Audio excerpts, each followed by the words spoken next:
9 одод ноёрхогч биеийн урлаг 26 дугаар бүлэг. Аимшигт бух. Ухаа, сая юу болов? Чиний хүч яагаад гинэт тэгж их тесрэв?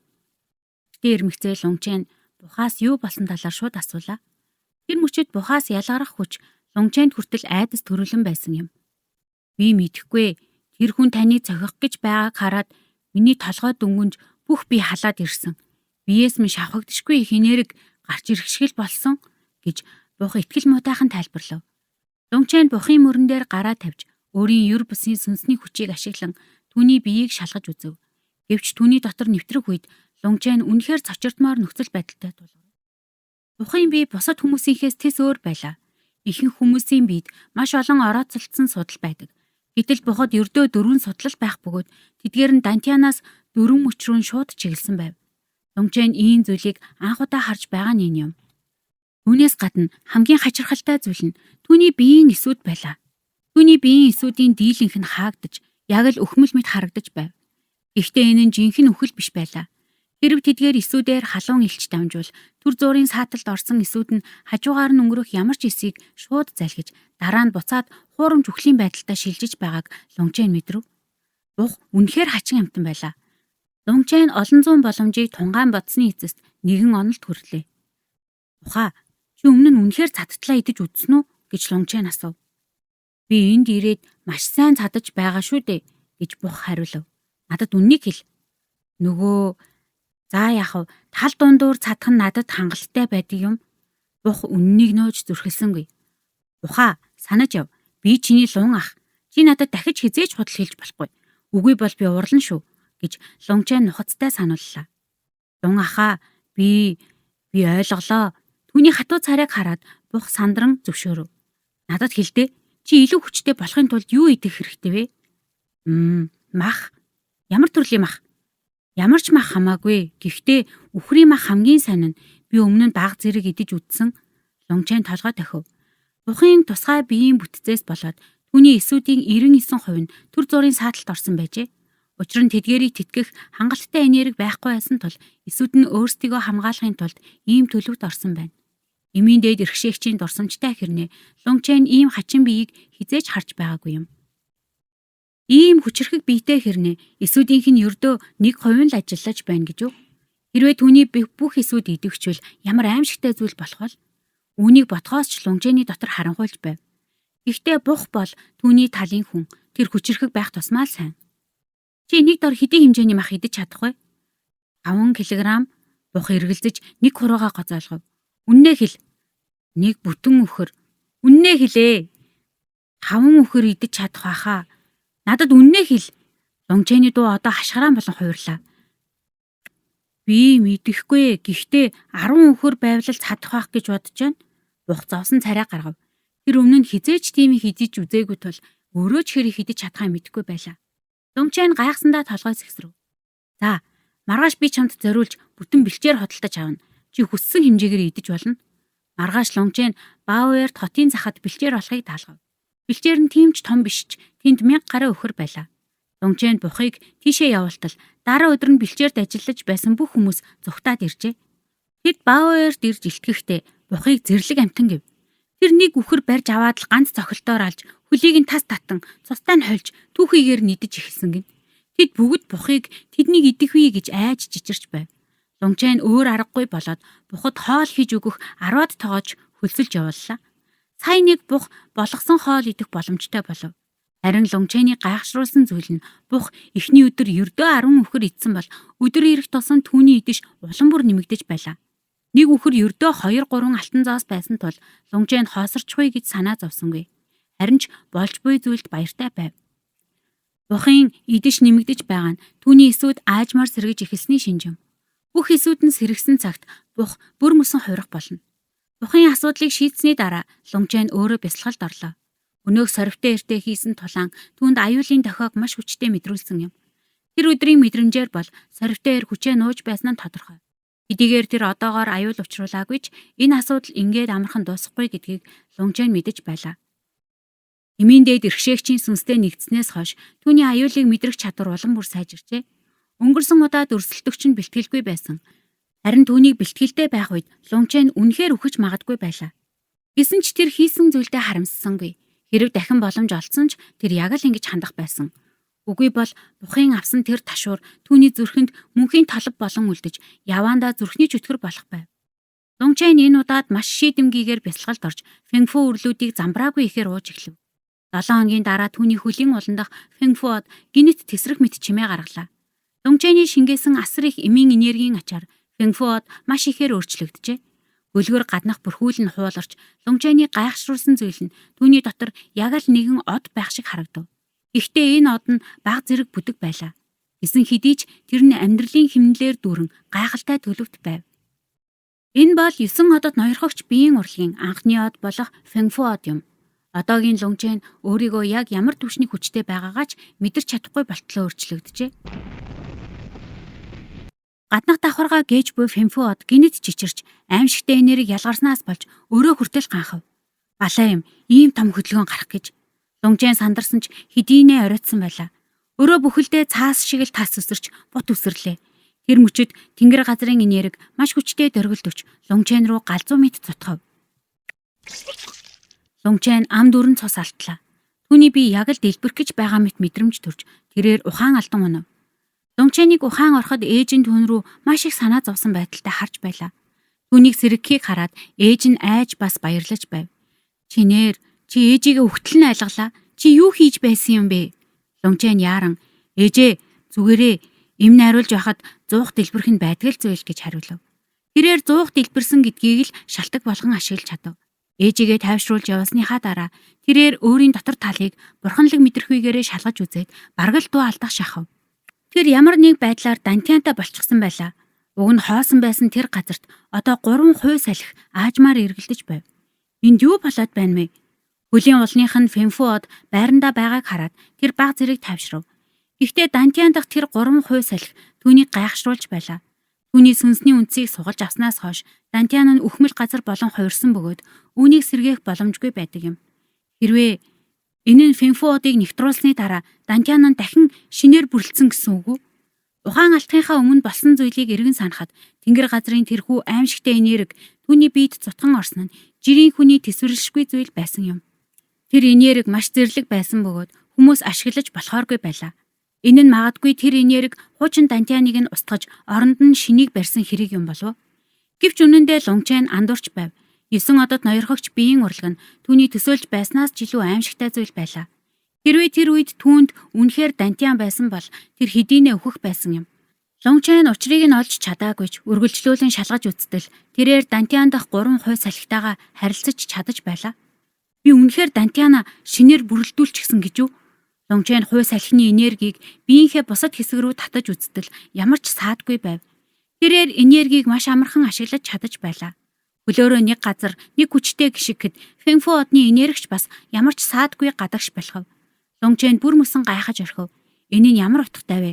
Зүгээр л сүнслэг хийг хадгалах өөр нэг нөөцтэй болсон хэрэг үү? Лонгчайн Фэнгфу одны энергийг Дантиан руугаа татаж оруулав. Тэр дороо л дотор нь галтуул дэлбэрэх шиг боллоо. Аимшигтай энерги нь цунами мэт ориглон гарч ирэв. Тэрээр ам дүрэн цус алдаж дахин ухаан алдах шахлаа. Лонгчайн газар хэвтэн амсгаадаж байхдаа айдас хүйдэс тавтав. Түүний дотор эрхтнүүд хүртэл дөргиж урагдсан байлаа. Яаран эдгээх үрэл залгихад эмийн энерги биеийг нь бүрхөв. Лонгчайны цонхгор царай айжмаар хэвэн болов. Энэ хараал эцэн юу болоод байна вэ гэж Лонгчайн дотроо ууртаагаар хашгирав. Дөнгөж сая тэр өөрийгөө алчих шахлаа. Энэ үнэхээр инээдтэй хэрэг болох байв. Гэвч түүнд ямар ч хариулт байсангүй. Түүний дурсамжинд 9 одод ноёрхогч биеийн урлагийг хэрхэн бясалгах арга байхаас биш бусад мэдээлэл нь алга байлаа. Тэнд зэрэг зэндаа гарал үүсэл ашиглах арга зам гэж байсангүй. Нэг бодлын энэхүү урлаг нь өөртөө нь яг адилхан дутагдaltaй зүйл аж. Лонгчайн гашуунаар инээмсэглэлээ. Түүнд сүнсний үндэс байхгүй, сүнсний яс байхгүй, сүнсний цусч байхгүй. Энэ 3 зүйл нь бүгд дээрэмдүүлсэн тул тэрээр 9 одод ноёрхогч биеийн урлагт хамгийн тохиромжтой хүн байж болох юм. Гэхдээ ийм хачин үйл явдлын дараа учрыг нь олж чадахгүй байх нь Лонгчайны сэтгэлд нийцсэнгүй. Тэрээр шүдээ 100 Фэнгфу одтойгоо дахин харилцаж эхлэв. Энэ удаад Лонгчайн тийм их энерги ашиглаж болохгүй гэдгээ мэдэж байлаа. Тэр маш бага хэмжээний энергийг багаар татав.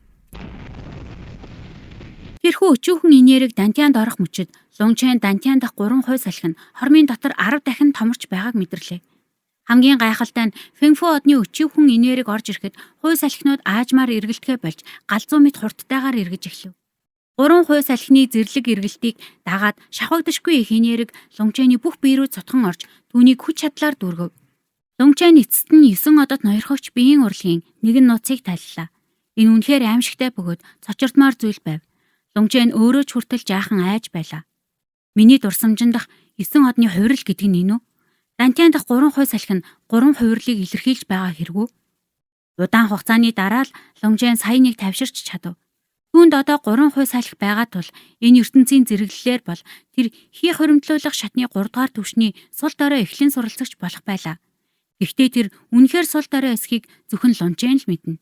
Энэхүү нээлтэн түүнийг гайхшрал болон баяр хөөрөөр дүүргэв. Тэрээр орон зайн бөгжөндөө хурч гартаа нэгэн эртний араатны арьс гаргаж ирлээ.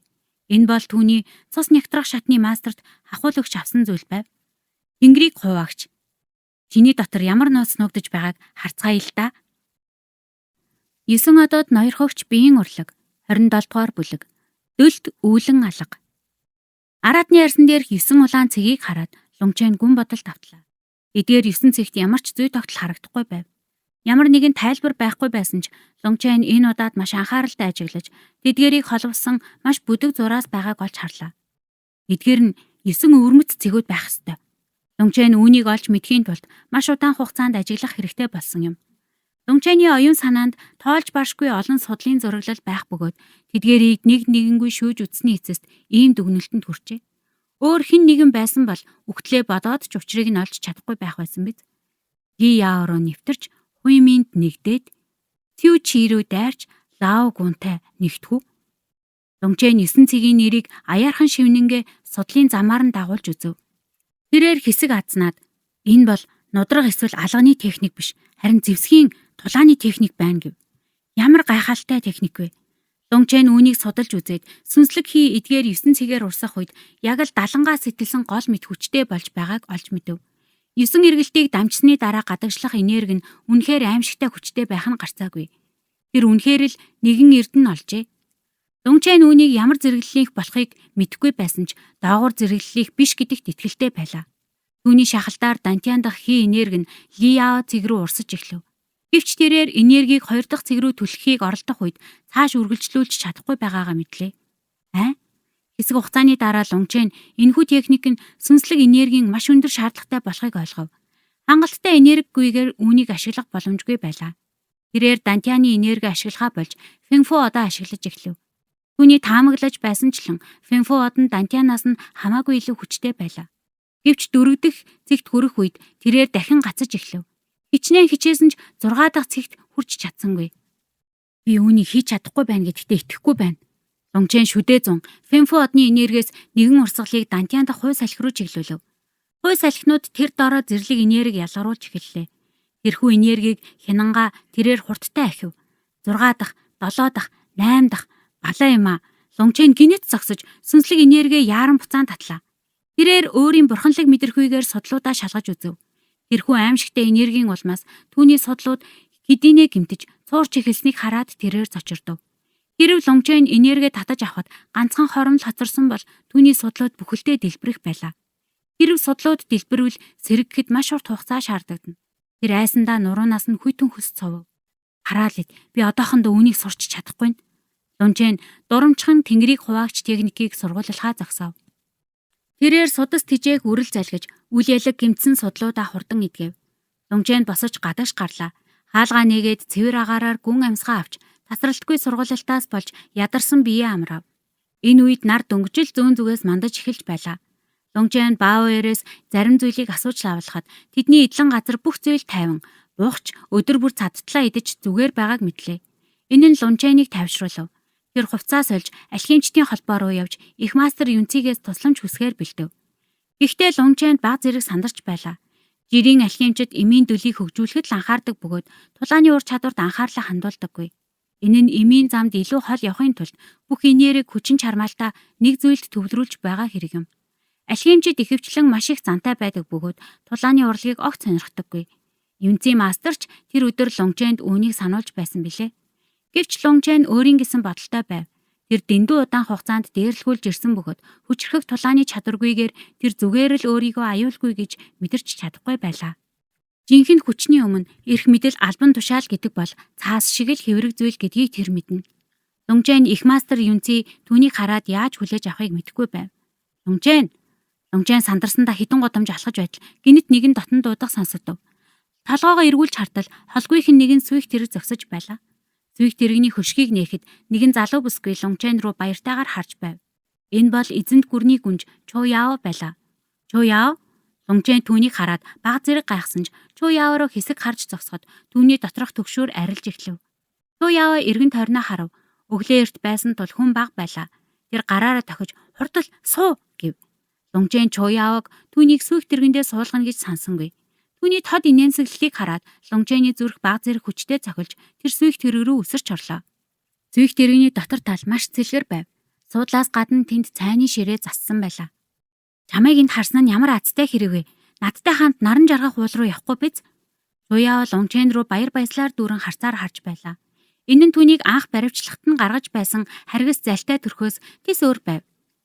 Ийм үцэглэнтэй бүсгүй урьж байхад татгалзуул би тэнгэрийн гисгээл хүртэх байлгүй гэж Лунгжэн инээмсэглэн хэлв. Чо Яогийн дур булаан царай үл ялаг улаалаа. Ордонд тэр маш олон дүрм журамд баригддаг байв.